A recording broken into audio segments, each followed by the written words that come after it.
சும்மா இருந்த பையனை உங்க அப்பா ஜெயிலில் போட்டு தமிழ்நாட்டுக்கு என்ன அடையாளம் கட்டி விட்டாரு. இன்னொரு தடவை நீங்க என்ன போடுங்க. ஏங்க நீங்க என்னங்க இவ்வளவு காலமா இருக்குது அவர்கிட்ட கேட்காம நீ எப்படி பண்ணலாம் நீ எப்படி பண்ணலாம்?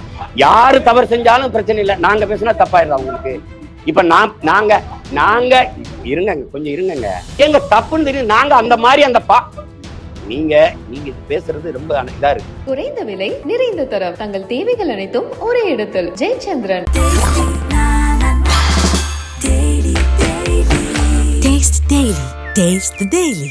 ஒரு பொது தொகுதி கேட்டு வாங்க முடியல ஸ்டாலின். 16 தொகுதி பொது தொகுதியில நிக்க வச்ச என்னை போய் சாதி பெருமை திரும்பிட்டு தம்பி. நீங்க சார்ந்து ஒரு அரசியல் கட்சியோட நிக்கிறீங்க. நீங்க திராவிட எதிர்ப்பை கத்துக் கொடுத்தது யாரு? எனக்கு மனசான்றோட பேச சொல்லுங்க அவரை. ஆமா, நீங்க திராவிடம் பேசுனீங்க, பார்ப்பனருக்கு எதிரான திராவிடம். நீங்க 2 திராவிட தலைவருக்கு இடையில ஒரு பெண்ணை பதிச்சிருக்கீங்கல்ல. படுத்திருக்கிறது தவறாங்க. இப்ப அந்த கட்சியில சிவாஜி கிருஷ்ணமூர்த்தின்னு ஒருத்தர் பேசுறதெல்லாம் சைதை சாதிக்கெல்லாம் ஒவ்வொரு மாற்று கட்சியில் இருக்க பெண்களை பற்றி குறிப்பிடுறதெல்லாம் நீங்க கேட்டு பாருங்க. நாகரிக அரசியலை பற்றி, கண்ணியமான அரசியலை பற்றி கற்றுக் கொடுக்கறதுக்கு, அடுத்தவங்களுக்கு போதிக்கிறதுக்கான தகுதி, நேர்மை. ஆம்ஸ்டாங்க 3 முறை எச்சரிச்சா உங்களுக்கு உயிருக்கு அச்சுறுத்தல் இருக்குன்னு சொல்றீங்க. நீங்க சொல்லக்கூடாது. நீங்க பாதுகாப்பு கொடுக்கணும். அதுக்கு தான் காவல்துறைன்னு பேரு. காவல் காக்கிறவரை நீங்களே உங்களை பாதுகாத்துக்கிறீங்கன்னா அப்புறம் போலீஸ். என் உயரம் தெரியுமே 5.6. அது கூட தெரியாம இவ்வளவு படிச்சு இவ்வளவு விளையாட்டுலாம் விளையாண்டு வந்திருக்கேன். அது எனக்கு தெரியும். 5.6.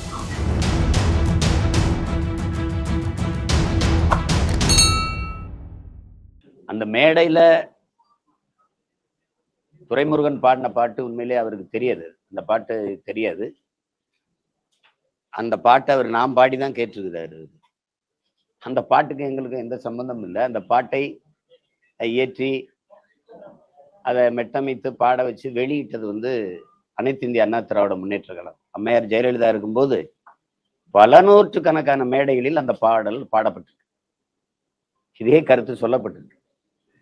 அன்னைக்கெல்லாம் இவங்களுக்கு வருத்தமோ கோபமோ இழிவோ அதெல்லாம் தெரியல. அத திருப்பி நாங்க எடுத்து பாடும்போது ஐயோ அது அப்படி ஆயிடுச்சு இப்படி ஆயிடுச்சு அப்படின்ட்டு அவதூறு பேசுவது, அசிங்கமான அரசியல் பேசுவது, இதுக்கெல்லாம் ஆதித்தாய் அப்படின்னா உங்களுக்கு தெரியும். தோற்றுவாய் எதுன்னா அது திராவிட முன்னேற்ற கழகம் தான். ஒவ்வொரு தலைவர்களை பற்றியும் அவர் அந்த தலைவரே மதிப்புமிக்க கலைஞர் கருணாநிதி அவர்களே பேசுனதெல்லாம் இருக்கு. குறிப்பா எங்க தாத்தாவையெல்லாம் கருவாட்டுக்காரியின் சீமந்தபுத்திரர், மரமேறி, கட்டப்பீடி. முன்னாடியெல்லாம் ரஷ்யாவுக்கு எரும தோலை தான் அனுப்பிட்டு இருந்தோம், இப்ப எரும மாட்டையே அனுப்பணும்னு பேசுனதுல இருக்கு. அது மாதிரி ஒவ்வொரு தலைவர்களை பற்றி பேசுறது, அம்மையார் இந்திரா காந்தியை பற்றி, அம்மா ஜெயலலிதா பற்றி பால்கனி பாவை என்று பேசியது, இந்த ஐயா எம்ஜிஆர் அவர்களை ஆண்மையற்றவர்கள் எல்லாம் பேசணும், கொடுமையான விமர்சனங்களை வச்சிருக்காங்க. நீங்க எந்த கட்சியில இப்படி இழிவா பேசுறதுக்குன்னு பேச்சாளர்களை வச்சிருந்தாங்கன்னா இவங்க தான். மதிப்பிற்குரிய எங்க ஐயா வெற்றி கொண்டான்லாம் மேடையில அம்மா ஜெயலலிதாவை பேசுனதெல்லாம் நீங்க இப்ப நான் பேசி காட்ட முடியாது. இப்ப அந்த கட்சியில சிவாஜி கிருஷ்ணமூர்த்தின்னு ஒருத்தர் பேசுறதெல்லாம் சைதை சாதிக்கெல்லாம் ஒவ்வொரு மாற்று கட்சியில் இருக்க பெண்களை பற்றி குறிப்பிடுறதெல்லாம் நீங்க கேட்டு பாருங்க. நாகரிக அரசியலை பற்றி, கண்ணியமான அரசியலை பற்றி கற்றுக் கொடுக்கறதுக்கு, அடுத்தவங்களுக்கு போதிக்கிறதுக்கான தகுதி, நேர்மை ஒரு துளியும் இல்லாத கட்சி தமிழ்நாட்டு இருக்குன்னா அது திமுக தான். இதுல ஏதோ சண்டாளர் அப்படின்னு சொல்லிட்டாங்கன்னு உண்மையிலே உங்களுக்கு நான் சொல்றேன், ஒரு உண்மையை பேசுறேன், சத்தியத்தை பேசணும்னு நினைக்கிறேன். எங்களுக்கு தெரியாது சண்டாளர்னு ஒரு சமூகம் இருக்கு தெரியும். எங்க கிராமங்கள்ல, சித்தூர்கள்ல, குறிப்பா நாங்கெல்லாம் பிறந்த ராமநாதர் சிவகங்கையில சாதாரண சண்டாளப்பாவி இவனோட அப்படி பண்ணிட்ட சண்டாளப்பல இப்படிலாம் பேசுறது இருக்கு.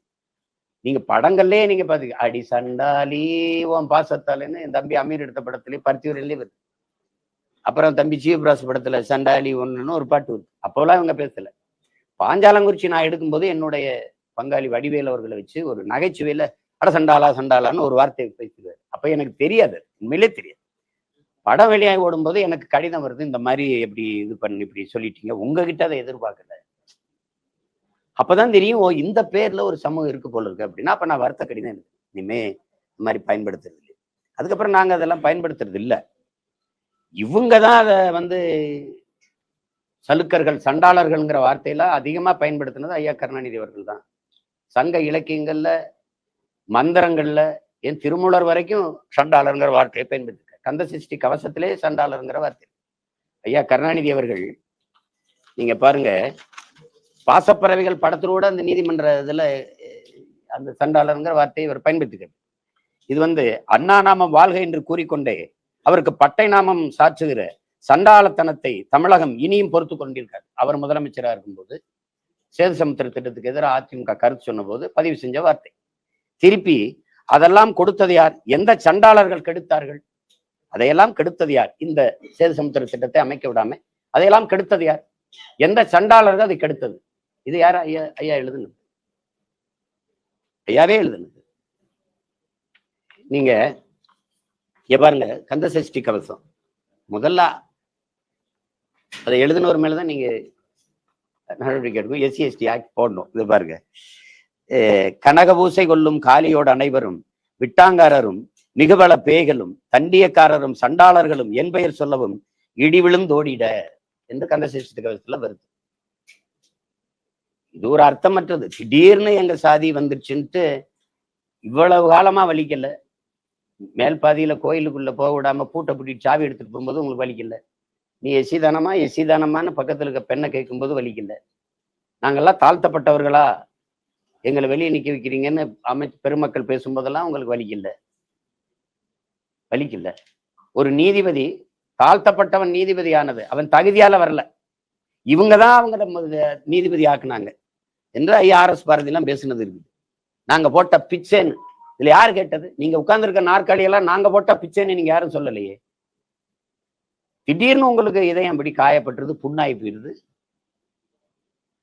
சண்டாளர்னு நாங்க என்ன பண்ண? இருக்கிற பாட்டு கள்ளத்தனம் செய்யும் காதகன் கருணாநிதினு இருக்கிற பாட்டு நான் பாடல, என் தம்பி துரைமுருகனும் பாடல. அதை எழுதி வெளியிட்டது அதிமுக. அப்பெல்லாம் எங்க போய் படுத்துக்கிட்டு இருந்தீங்க? காதல பஞ்சு வச்சு கவுந்து படுத்துக்கிட்டு இருந்தீங்களா? எங்க போச்சு?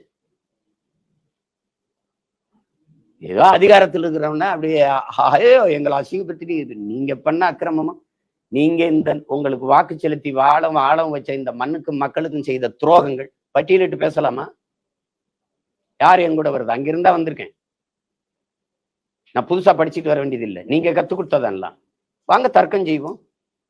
ஒரு பொது மேடை, நீங்க தான் நிறைய தொலைக்காட்சி வச்சிருக்கீங்க, வாங்க. உங்க வாடகை வாய்கள், உங்கள் வலையொலிகள், உங்களுக்கு ஆதரவாய்ங்கிற வாய்கள்லாம் எப்படி பேசுதுன்னு ஒரு தடவை நீங்க கேட்குறீங்களா? மாண்புமிகு சட்ட அமைச்சர் ஐயா ரகுபதி அவர்கள் அவங்க கட்சிக்கு ஆதரவா பேசுற வலையொலியாளர்கள், யூடியூபர்ஸ், அவங்க பேச்சுக்கெல்லாம் கேட்குறாங்களா? அவங்க எங்களையெல்லாம் கேவலமா பேசும்போது உங்களுக்கு இனிக்குது.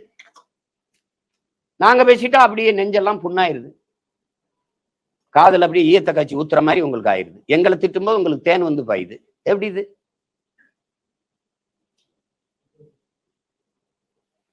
எதை பத்தி பேச அருகதை தகுதி வச்சிருக்கிறீங்க?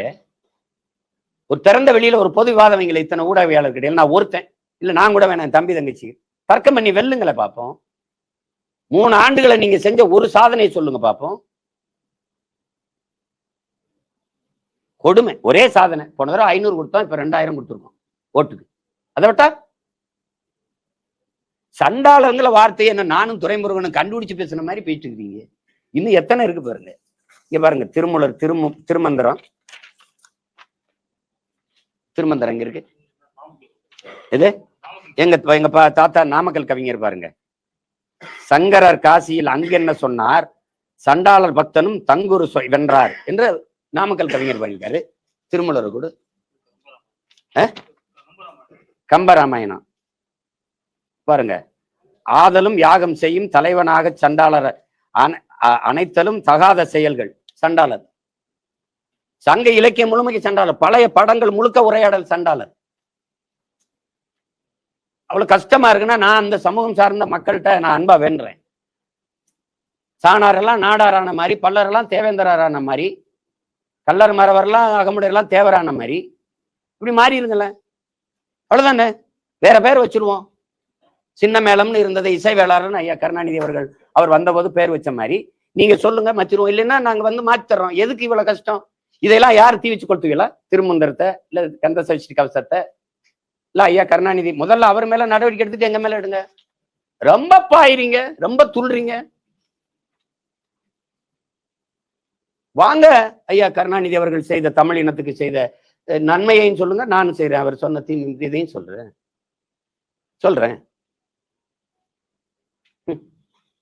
இந்தி எதிர்ப்பு, இந்தி இருக்குதா இல்லையா? இங்கே நீங்க நடத்துற பள்ளிக்கூடங்களே இந்தி.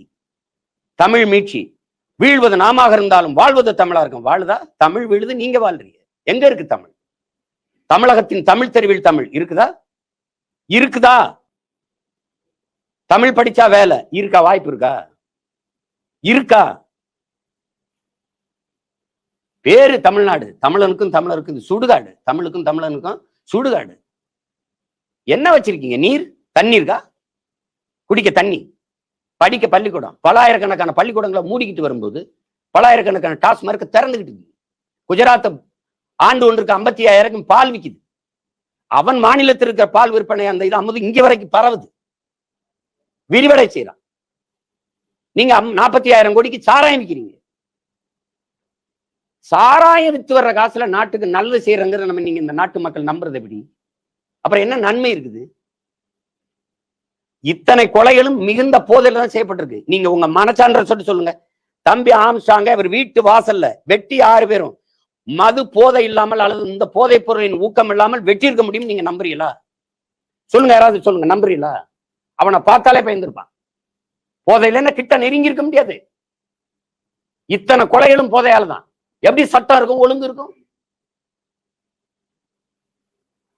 நீங்க எல்லாம் குண்டு போட்டுக் கொள்றதா படுகொலை நினைக்கிறீங்க. குடிக்க வச்சு கொள்றதுக்கு பேர் என்ன?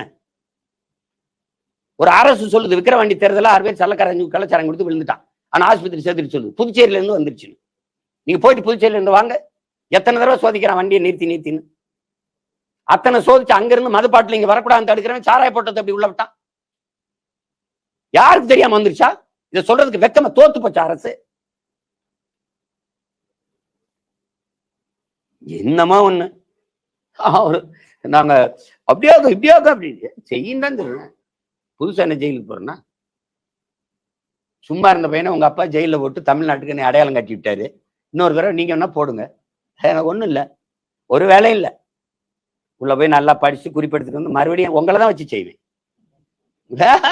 வேற என்ன? இப்ப கேட்கறதுக்கு எந்த பதிலும் இல்லை உங்ககிட்ட. ஆவின் பால் விற்பாங்க. எங்கன்னு கேட்டா பதில் சொல்லுங்க. முதலமைச்சர் பால் வளத்துறை அமைச்சரை பேர் சொல்லுங்க. மாட்டு பால் விற்கிறீங்களா? மாடங்க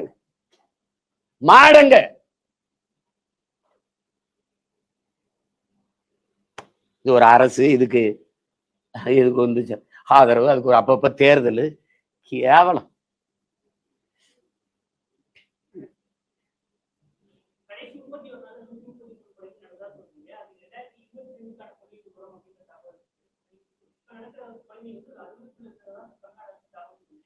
அறுபது பேர் உயிர் இல்லையா? இதா அப்போ 60 பேர் நீங்க சொல்றீங்க. நீங்க அப்படியே பர்ஃபெக்ட் புள்ளி விவரத்தை சொல்லி பர்ஃபெக்ட் கணக்கு சொல்லிடுவீங்களா? சரி, நான் 133 நீங்க 60ங்கிறீங்க. 60 உயிரா இல்ல வேற எதுமா?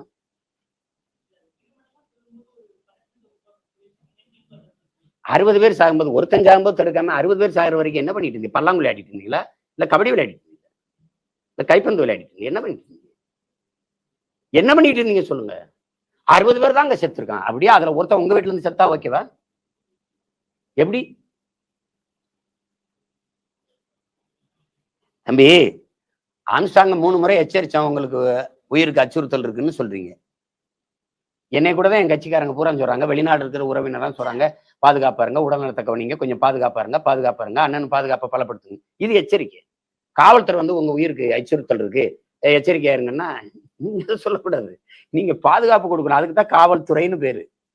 காவல் காக்கிறவரை நீங்களே உங்களை பாதுகாத்துக்கிறீங்கன்னா அப்புறம் இதுக்கு போலீஸ்.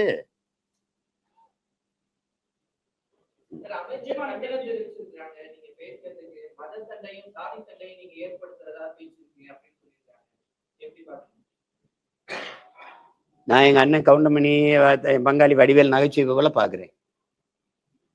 வேற ஒண்ணும் அவங்களுக்கு எல்லாம் பதில் என் தங்கச்சியை என் தம்பியை கொடுப்பாங்க. ஐயா ஸ்டாலின் ஏதாவது சொல்லியிருக்காரா? நான் சொல்றேன். அவர் சொல்ல இல்ல, அப்ப அது எனக்கு இல்ல, வேற யாருக்கும். இவங்க இந்த திராவிட அரசியலை என் தம்பி எல்லாம் தெரிஞ்சுக்கணும். நீங்க பாருங்க, அந்த வரலாறு வேணாம், அதுக்கு ஒரு பிரச்சனையை தூக்கிட்டு வருவாங்க.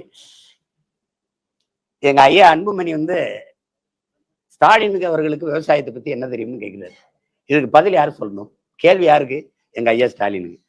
ஐயா அன்புமணிக்கு பதில் அவர் தான் சொல்லணும். ஆனா ஐயா எம்ஆர்கே பன்னீர்செல்வம் சொல்லுவார்.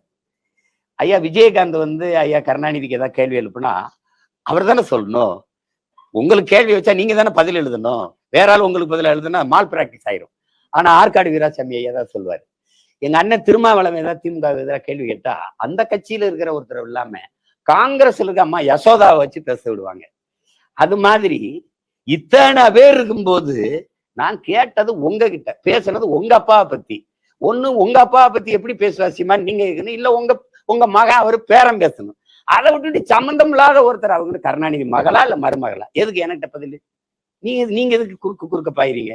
என் தம்பி இந்த சிவகார்த்தியை நடிச்ச படம் வேலை இல்லை வருத்தப்படாத வாலிபர் சங்கத்துல ஓரமா போய் அங்க நின்று விளையாடுக்கப்பா, அதான் சொல்லணும். வேற என்ன சொல்ல முடியும்?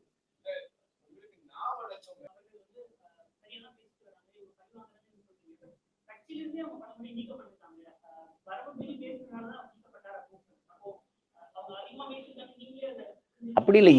இதை பாருங்க, நான் சில சமயம் அவரு தவறா பேசுறாரு, அடுத்தவங்க மனது காயப்படும்னா அவங்க எல்லாம் புகார் அளிக்கல, நானாதான் நீக்கிருக்கேன். ஒரு செதுக்கும் போது கண்ணியமற்ற வார்த்தைகளை பயன்படுத்தாத 2 தடவை சொல்லி அவர் அது மீறி பேசினாலும் எடுத்தேன். இதுக்கு அவருக்கும் சம்பந்தம் இல்லை. பாட்டை அவனுக்கு கத்துக் கொடுத்ததே நான் தான். எனக்கு கத்துக் கொடுத்தது அதிமுக ஆட்கள். அவங்க போட்ட பாட்டை தான் நான் எனக்கு யாரோ அனுப்பி வைக்க பகிரில அதை நான் கேட்டு எப்போ 2009 அந்த காலகட்டங்கள். அப்ப இதை வந்து இன்னைக்கு போடுறது வந்து சும்மா பழிவாங்கல் தான். அதனால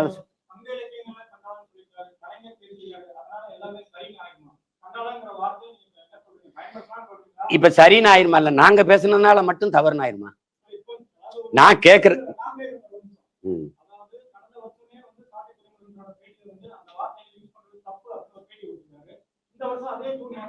அவர் பயன்படுத்தல. திரும்ப நீங்க தவறா தம்பி, நீங்க தவறா கேள்வி கேட்கிறீங்க. பயன்படுத்தல. ஏற்கனவே இருக்கு அந்த பாட்டை எழுதுனவ பயன்படுத்தணுங்க தான் நீங்க கேட்கணும். அப்ப என்ன பண்ணது? அந்த பாட்டை அந்த வரி வரும்போது பாட்டு இருக்கு, இன்னைக்கு ஒழிக்குது இல்ல. கருணாநிதி ஐயா கடிதம் எழுதுனதுல பயன்படுத்துனது சரியா தவறா? நான் கேக் கட்சி தலைவர் எப்படி இது? அவர் கொலை பண்ணா நியாயம் ஆயிரும், நாங்க கொலை பண்ணா குற்றம் ஆயிருமா? ஏங்க ஏற்கனவே அவர் எழுதுனது அந்த குற்றத்துக்கு அவர் பொறுப்பேற்கட்டுங்க. அவர் இல்ல இறந்துட்டாரு, அவர் மகன் முதலமைச்சராக, ஆமா அந்த மாதிரி எழுதுன தவறு வருந்தட்டும், நாங்க வருந்துறோம். அங்க கேட்டுட்டு வாங்க. அங்க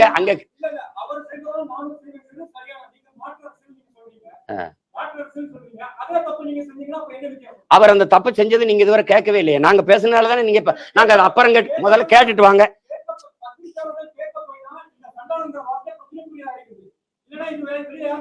யாரு கேட்க போனீங்க?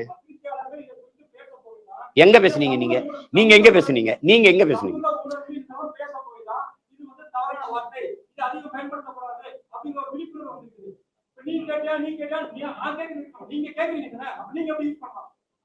ஏங்க நீங்க என்னங்க இவ்வளவு காலமா இருக்குது அவர்கிட்ட கேட்காம நீ எப்படி பண்ணலாம்? யாரு தவறு செஞ்சாலும் பிரச்சனை இல்லை, நாங்க பேசினா தப்பாயிருதா உங்களுக்கு?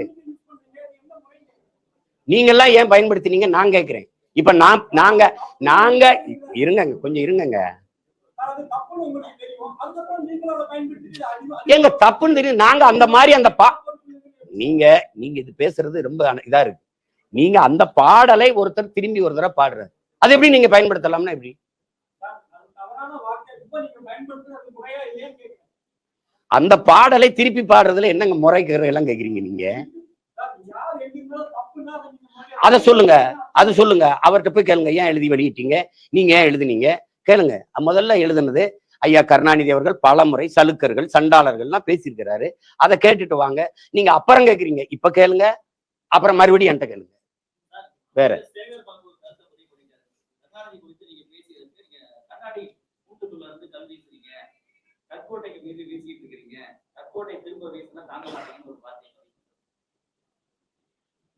நேத்து கூட பார்த்தேனே, வீசிட்டு போயிருக்கலாமே. ஒரு கோட்பாட்டுல இருங்க. நீங்க எல்லாம் இங்க பாருங்க, திமுக இருக்க அமைச்சர்கள் எல்லாம் பட்டியல் எடுங்க. இவர் எங்கிருந்து வந்தாரு?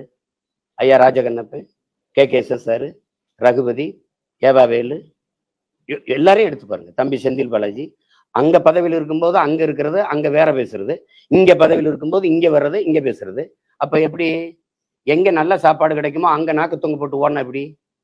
எப்படி? என்ன கோட்பாடு கொள்கை இருக்கு? அங்க இருக்கும்போது புரட்சி தலைவர் வாழ்க, அம்மா புரட்சி தலைவி வாழ்க. இங்க வரும்போது என் உயரம் தெரியுமே 5.6. அது கூட தெரியாம இவ்வளவு படிச்சு இவ்வளவு விளையாட்டுலாம் விளையாண்டு வந்திருக்கேன். அது எனக்கு தெரியும். 5.6.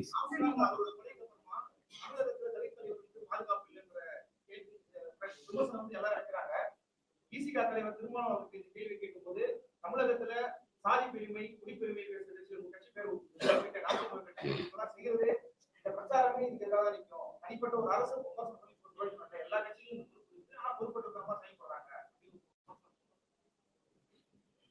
பொறுப்போட இயங்குற கட்சியோட தான் எங்க அண்ணன் இருக்காரா? ஒரு அதிகாரம் இல்லாம நாங்க பாட்டு ஓடி திரிகிற பிள்ளைகளை அவங்க தான் அப்படி செய்யறாங்கன்னு சொன்னா, இப்ப அதிகாரத்துல இவ்வளவு வலிமையா உட்கார்ந்து இருக்கிற ஆட்சி செய்திருக்க அந்த திமுகவுக்கு அந்த ஆட்சிக்கு பொறுப்பு இல்லை. இப்ப எங்களாலதான் இந்த கொலை நடந்துச்சு, அப்படித்தானே? என்ன எப்படி? யாரு பேசுற? யாரு பேசுற? யாரு பேசுற? குடிப்பெருமை எங்க பேசுது? இவ வன்னியர்னு பார்த்தா எனக்கு ஓட்டு போடாதுன்னு ஒரு கட்சி தலைமை பேசிருக்கானா? ஜெயங்கொண்டத்துல ஒரு தாழ்த்தப்பட்ட பிள்ளை ஒரு ஆதி தமிழ் மகனை நிறுத்தினேன். இவன் தமிழன்னு பார்த்தா ஓட்டு போடு, பறையன்னு பார்த்தா போடாத, உன் ஓட்டு எனக்கு தீட்டுன்னு சொல்லிட்டு இறங்கி வந்த ஒரு தலைமை இங்க இருக்கேன்னா, நீ என்ன போய் குடிப்பெருமைனா? நீ ஆணவம்ங்கிற, சாதிய ஆணவம்ங்கிறீங்க. சாதி சமஸ்கிருத சொல், அது குடின்னு தான் அடையாளம். ஆணவம்ங்கிறீங்க, நான் அதை பெருமைன்னு நினைக்கிறேன். சாதிய ஆணவம்ங்கிறத தமிழ் படுத்தி சொல்றேன். அதனால அது குடிப்பெருமை பேச்சார். குடிப்பெருமை கொலையை கடும் குற்றமாக கருதன்மன் பேசுனது நாங்க தான். நீங்க பேசுறீங்க. நீங்க சாதிய பேச, நீங்க பொது தொகுதியில் ஜெயிக்க முடியுமா? எங்க அண்ணன் திருமாவளவனுக்கு வெளிப்படையா ஒரு சவால் விடுறேன், பொது தொகுதியில் ஜெயிப்பில. அப்புறம் நீங்க மத்தவன எதுக்கு சாதி பிரச்சனை பேசுறீங்க? நீங்க ஒரு பொது தொகுதி கேட்டு வாங்க முடியல ஸ்டாலின்ட்ட. 16 தொகுதி பொது தொகுதியில் நிக்க வச்ச என்ன போய் சாதி பெருமை பேசுறேன்? தம்பி, நீங்க சார்ந்து ஒரு அரசியல் கட்சியோட நிக்கிறீங்க. நீங்க திராவிட எதிர்ப்பை கத்துக் கொடுத்தது யாரு? எனக்கு மனசான்றோட பேச சொல்லுங்க. அவரை சொல்லுங்க தம்பி. தமிழ் மண்ணில் அவர் எழுதி வந்த தாய் மண்ணில் ஐயா ரவிக்குமார் அவர்கள் பெரியாரை பற்றி தொடர்ச்சியா கட்டுரை எழுதி வந்தாரா இல்லையா? அன்னைக்கு அன்னை சுவீரபாண்டியன் என்ன தம்பி இப்படி நாங்க தமிழ் பாதுகாப்புல இருக்கோம், என்ன தம்பி இப்படிலாம் வருதுன்னு போன நான் வன்னியர்கிட்ட கேட்டேன். அவன் ஒரு இதை எடுத்து காட்டுறான். ரவுக்கு துணி ஏன் விலை ஏறி போச்சுன்னா, பள்ளச்சி பறிச்சுலாம் ரவுக்க போட ஆரம்பிச்சா விலை ஏறாதான்னு பெரியார் கேட்டதை எடுத்து காட்டுறான். இதுக்கப்புறம் எப்படி அவரை போகிறது? இன்னைக்கு நீங்க எல்லாம் பெரியாரிஸ்ட், நாங்க பெரியாருக்கு எகென்ஸ்ட் தானே தம்பி. ஒரு ஒரு ஒரு மகனை நீங்க எடுத்து பாருங்க தம்பி. சாதிய உணர்வு மத உணர்வு இருக்கிற வரை தமிழன்கிற இன உணர்வு பிறக்காது. நாம் தமிழர் என்று சொல்லணும்னா அவனுக்கு சாதிய உணர்ச்சி மத உணர்ச்சி சாகணும், அதுதானே வரும். அப்புறம் சாதிய மத உணர்ச்சி எப்ப வீழுதோ எப்ப தாழுதோ அப்பதான் தமிழர்ங்கிற இன உணர்ச்சியை பிறக்கும். நாங்க எடுக்கிறதா சாதிய ஒழிப்பு, நாங்க எடுக்கிறதா. அப்புறம் நீங்க சும்மா 50 ரூபா அவர்கள் சாதி பேசுறாங்க, சாதி பத்திர பாசுறாங்க. சாதி பேரை வச்சுக்கலான்னு என்னைக்கு நாங்க வச்சிருக்கோம்?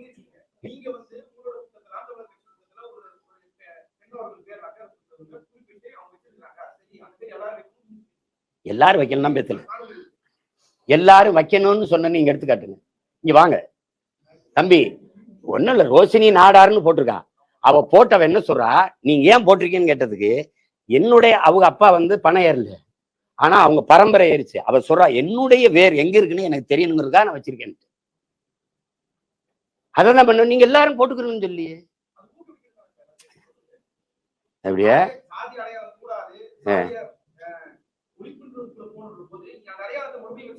நீங்க அதை ஒழிக்க போராடுறோன்ட்டே இதை கேட்டுக்கிட்டு இருந்தீங்கன்னா, நான் ரெட்டியாரு, நாங்க என்ன ரெட்டியார்ல தெலுங்குல தான் ஓட்டு கேட்பேன்னு. ரெட்டியார் மாநாட்டுல பேசணும் ஐயா நேரு வை கே சாரும் கேள்வி கேட்காத, நீ என்ன கேட்குற? திரும்ப திரும்ப பேச்சுக்கிற.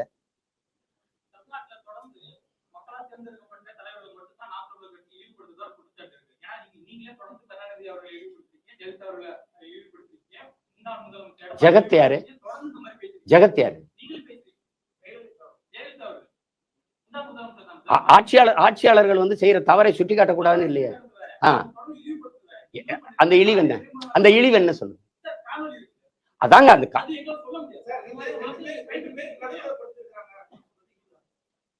ஆமா, நீங்க திராவிடம் பேசுனீங்க, பார்ப்பனருக்கு எதிரான திராவிடம். நீங்க 2 திராவிட தலைவருக்கு இடையில ஒரு பெண்ணை படுக்க வச்சிருக்கீல்ல, புதைச்சிருக்கீல்ல. படுத்திருக்கிறது தவறாங்க? படுத்திருக்கிறாருன்னு அப்ப நீங்க படுத்தீங்கன்னா அப்படி சொல்லணும். அவர் சாஞ்சு இருக்கிறார், அப்படியே சாஷ்டாங்கமா விழுந்திருக்கிறார் அப்படி சொல்லுவாங்க. எதாவது தவறுன்னு ஒரு பட்டியல் போட்டு வெளியிட்டுங்களேன். நான் அதெல்லாம் தவறு அப்படின்னு படிச்சுட்டு பேசுறேன். படுத்திருக்கிறத படுத்திருக்கிறன்னு தாங்க சொல்லணும். கடற்கரையில 8 ஏக்கர் எடுத்து புதைச்சது உனக்கு வழியே தரல. ஒரு கடற்கரை தமிழ் இன மக்களின் பொது சொத்து புதவழி ஆக்குனது உனக்கு கோவம் வரல. என்னது இது? என்ன விமர்சனம்? ஒரு மனுஷி படுத்திருக்காருன்னு படுத்திருக்குன்னு சொல்ல முடியும் தம்பி. இதுல என்ன விமர்சனம்? உனக்கு என்ன பிரச்சனை? சரி, இனிமே நான் படுத்திருக்கல, அப்படியே சாஸ்தாங்கமா விழுந்து கிடக்குறாங்கன்னு வேணா சொல்றேன், மாத்திக்கிறேன்.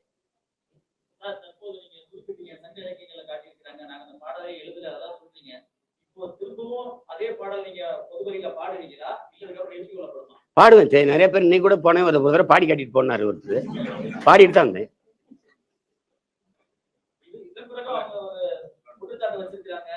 உங்க குற்றச்சாட்டு குப்பையில போடுங்க தம்பி. குற்றச்சாட்டு என் மேல சொல்றதுக்கு நேர்மையின் தகுதியை வச்சுக்கிட்டு வா பேசு. ரசிச்சு சிரிச்சுட்டு போங்க தம்பி. உங்களுக்கெல்லாம் எவ்வளவு பிரச்சனை இருக்கு, கொஞ்சம் ரிலாக்ஸ் வேணும்ல. சின்ன அது நகைச்சுவை காட்சிகளை பாக்குற மாதிரி பார்த்துட்டு போங்க. ஒரு பொது தொகுதியில அது ஆதி தமிழ் குடிகளுக்கு என்ன முன்னுரிமை கொடுத்துருக்குன்னு பாருங்க. நாட்டின் முதல் குடிமகன் president of India Ramnath Kovind கோயிலுக்குள்ள போய் வழிபட முடியல. ஒரு மரத்து நிழல்ல உட்காந்து குடும்பத்தோட யாக வந்து சாமி மட்டும் போனார். நாட்டின் முதல் குடிமகன். இன்னைக்கு இருக்கிற பழங்குடி மகள் திரௌபதி முர்மு கோயிலுக்குள்ள போக முடியல, கட்டையை கட்டி வெளியில் நிறுத்திட்ட. நீங்க ஐயா மோடியும் அத்வானியும் உட்கார்ந்துருக்காங்க, நீங்க பார்த்திருப்பீங்க. ஒரு நாற்காலி 2 பேரும். அந்த அம்மா ஓரத்துல கை வச்சு நிக்குது. இதை விட கேவலம் ஏதாவது உலகத்துல உண்டா? ஆனால் வெளியில வந்து பாரத மாதாக்கு மாதாவை நிக்க வச்சுட்டு கை கட்டி நீங்க 2 பேரும் நாற்காலி போட்டு உட்காரீங்க. பெண்ணியத்தை எவ்வளவு மதிக்கிறீங்க, பெண்களுக்கு எவ்வளவு முன்னுரிமை கொடுக்குறீங்க, அதுவும் ஒடுக்கப்பட்ட பழங்குடி மக்கள், பிற்படுத்தப்பட்ட மக்களுக்கு என்ன முன்னுரிமை கொடுக்குறீங்கன்னு. பக்கத்துல ஒரு நாற்காலியை போட்டு உட்காருங்கன்னு பிரசிடென்ட் ஆஃப் இந்தியாவுக்கே இந்த நிலைமைன்னா நானும் நீங்களை ஏமாத்துறேன் தம்பி. பேசுவாங்க, காதுல தேன் ஊத்தி பயன் இருக்கா தம்பி? வாயில ஊத்துனா சப்பி சாப்பிடலாம், காதுல ஊத்துனா என்ன தம்பி இருக்குது? காதுலயே ஊத்துவாங்க. நிக்கல எங்க அண்ணன் மனநிலை எங்க அண்ணன்ட்ட கேட்கறதுங்கிறத அவர் சார்ந்த இருங்க. அவர் சார்ந்து இருக்கிற தம்பி நான் கேட்கிறேன், பதில் சொல்ல விட்டுங்க. ஒரு கேள்வியே கேட்டுக்கூடாது. அவர் சார்ந்து இருக்கிற, அவர் ஆதரிச்சு நிக்கிற திமுகவை கேட்கிறேன். எங்க அண்ணன் ஆராசா முதல்ல எந்த தொகுதியில நின்னாருன்னு நினைக்கிறீங்க? பெரம்பலூர்ல. அது அப்ப தனி தொகுதி. யாரு வாக்கு போட்டிருப்பாங்கன்னு நினைக்கிறீங்க? வெறும் பறையரா? நான் கேட்கறதுக்கு பதில் சொல்லணும். தனி தொகுதியா இருக்கும்போது வெறும் பறையர் மட்டும் போட்டு எங்க அண்ணன் ஜெயிச்சிருப்பாருன்னு நினைக்கிறீங்களா? இல்ல, எல்லாரும் போட்டிருப்பான்ல. இப்ப அங்க வேலை செஞ்சிருக்காருல்ல எங்க அண்ணன். இப்ப பொது தொகுதியா மாறிடுச்சு. நீ உண்மையிலேயே தமிழ் இன தலைவனா இருந்தா, எங்க அண்ணனை தாழ்த்தப்பட்டவனெல்லாம் தமிழை நான் பாக்குறதா இருந்தா என்ன சொல்லிருந்தா, நீ நில்லு ராஜான்னு சொல்லியிருந்தா பறையர் மட்டும் இல்ல எல்லாரும் போட்டிருப்பான். போட்டுதானே போன தடவை ஜெயிச்சாரு. நீங்க நீலகிரிக்கு எடுத்துட்டு போறீங்களே. அப்ப உங்களுக்குள்ள சாதியை என்ன? அவர் தாழ்த்தப்பட்டவனாவே நீ பாத்துட்டு இருக்க. நாங்க அவரை தமிழனா, ஆதி தமிழனா நாங்க பாக்குறோம். இப்ப 2க்கு வேறுபாடு இருக்குல்ல. இதே தானே எங்க ஐயா இளையராஜாக்கு பிஜேபி செஞ்சுச்சு. நீ ராஜ்யசபா கொடுத்த, அங்க ஒரு விளையாட்டு வீரர்கள் கொடுத்தா, அங்க ஒரு பிற்படுத்த ஒடுக்கப்பட்டவர் கொடுத்தா, இங்க தலித்து கொடுத்தோங்கிற. எங்க ஐயாவுக்கு நீ தகுதி பார்த்து கொடுக்கல. அவன் ஈடு இணையற்ற இசை மேதை, 21ஆம் நூற்றாண்டில் ஆக சிறந்த இசை மேதை. அவர் தகுதி பார்த்து நீ கொடுக்கலையே, நீ தலித்துன்னு தான் கொடுத்தங்கும் போது கோவரமா வராது. இதான் பிஜேபி தாழ்த்தப்பட்ட மக்கள் பக்கம் நிக்கிறது. சரி, அதே இது வந்து நீ அயோத்தியில வந்து அகிலேஷ் யாதவ் வந்து போய் ஒரு தாழ்த்தப்பட்ட ஒரு மகனை நிறுத்தி வென்றுட்டாரு. அதை பிஜேபி செஞ்சிருந்தா பொது தொகுதியில சரியா இருக்குடா அப்படின்னு நம்ம பேசலாம். அம்மையார் ஜெயலலிதா கூட தலித்தலின் மேல ஐயா கொண்டு திருச்சியில் நிறுத்தி வெல்ல விட்டாங்க. அப்படி திமுக தான் முயற்சிச்சிருக்கா தம்பி. அதிமுக உங்களுக்கு தெரியும், சமைச்சு வைக்கிறாரு சாப்பாடு ஐயா தனபால் அவர்கள். இவங்க எல்லாம் சாதி இதுல சாப்பிடல. ஒரு தடவை மறுபடியும் சமைக்கல. கம்ப்ளைண்ட் போது குற்றச்சாட்டு வந்து இந்த ஜெயலலிதா அம்மையார் கூப்பிட்டு கேட்கறாங்க, என்ன தனபால் ஏன் சமைக்கணும்? அழுகிறாரு. ஏன் அழுகிறீங்க? போன தடவை சமைச்சு வச்சோம்மா, சாதி பார்த்துட்டு யாரும் சாப்பிடல, இந்த தடவை சமைச்சேன்னா வீணாத்தான் போயிரும், நம்ம சமைக்கலாமான்னு. இருங்க நான் பாத்துக்கிறேன்னு உணவுத்துறை அமைச்சரா போடுறாங்க. அது சேட்டை தான். ஆனா அவரை இது பண்றீங்களாடா உணவுத்துறை அமைச்சரா போடுறேன். மறுபடியும் அவரை இழிவுபடுத்துறாங்க. அப்ப நான் வரைக்கும் யாரு வந்தா நீங்க வரும்போது நான் உட்பட எல்லாரும் எந்திரிச்சு நிக்கிற ஒரு இடத்துல உங்களை உட்கார வைக்கிறேன்னு சபாநாயகர் ஆகுனாங்க. அது மாறுது. ஆனா நீங்க அப்படி எதையுமே செய்யலையே. ஆனா நீங்க பெரியார பேசியிருக்கீங்க, பேரறிஞர் அண்ணா பேசியிருக்கீங்க, சமூக நீதி பேசியிருக்கீங்க. இந்த பாருங்க, இங்க முதலமைச்சர் உட்கார்ந்துட்டாருங்க, எங்க அண்ணன் ஆராசா இங்க வந்து உட்கார்றாருங்க. எந்திரிச்சு இங்க உட்கார சொல்லி தன் மகனை உட்கார வைக்கிறாருங்க. எம்பட்டு பெரிய சனாதன எதிர்ப்பு, சமூக நீதிங்க. ஏன் இவருக்கு இங்க அண்ணன் எங்க ராசா உட்காந்து இங்க உதயநிதி உட்கார்ந்தா என்ன பின்னாடி இருக்கையில புண்ணாயிருமாங்க? எதை பத்தி பேச உங்க தகுதி நேர்மை வச்சிருக்கு நீங்க? ஒரு பொது தொகுதி தானங்க எங்க அண்ணன் கேட்டார் திருமாவளவன், தகுதி இல்லையாங்க? காங்கிரஸை விட விடுதலை சிறுத்தைகளை விட காங்கிரஸ் பெரிய கட்சின்னு யாராவது சொல்லுங்க, நான் இப்படியே நிறுத்திட்டு போயிடுறேன். 23 விழுக்காடு ஆதித்தமிழர்களுக்கு வாக்காடு, 13 விழுக்காடு வாக்கு திமுக பெற்றுக் கொடுக்கறது எங்க அண்ணன் திருமாவளவன். காங்கிரஸுக்கு அத்தனை விழுக்காடு இருக்காங்க. எதுக்கு 10 தொகுதி? என் இனத்தை கொன்னதுக்கா? கச்சத்தீவத்தை மீட்டு தராதுக்கா? காவிரி நதிநீர் உரிமை பறி கொடுத்ததுக்கா? எதுக்காக காங்கிரஸுக்கு 10 தொகுதி? 10க்கும் 10 ஜெயிக்க வச்சு ஏன் அனுப்பணும்? ஏன் அனுப்பணும்? வட மாவட்டங்கள்ல திருமாவளவன் இல்லாம அவங்க வெற்றி சாத்தியப்பட்டுருச்சா? சொல்லுங்க தம்பி, நீங்க சொல்லுங்க தம்பி. ஏன் அவருக்கு ஒரு பொது தொகுதி கொடுக்கல? சரி, நீங்க பொது தொகுதி அண்ணன் கொடுக்காதீங்க. ஒரு பொது தொகுதியில ஆதி தமிழ் குடியை நிறுத்துங்களே, ஒரு தேவேந்திரரே ஒரு பறையரை நிறுத்துங்களே, அதையாவது செய்யுங்க. நீங்க நின்ன 22ல ஒரு இஸ்லாமியன் கொடுக்கலையே. கூட்டணிக்கு இந்திய யூனியன் முஸ்லீமுக்கு தானே தள்ளி விட்டீங்க. மாமா நவாஸ் கனிக்கு போப்பாங்க. என்ன நீங்க கொடுத்தது எத்தனை? சனாதனங்கிறது நீங்க சனாதன எதிர்ப்பு உங்கள்ல இருந்தா நாங்க ஆரம்பிக்கணும். குறைந்த விலை நிறைந்த தரம் தங்கள் தேவைகள் அனைத்தும் ஒரே இடத்தில். ஜெயச்சந்திரன்.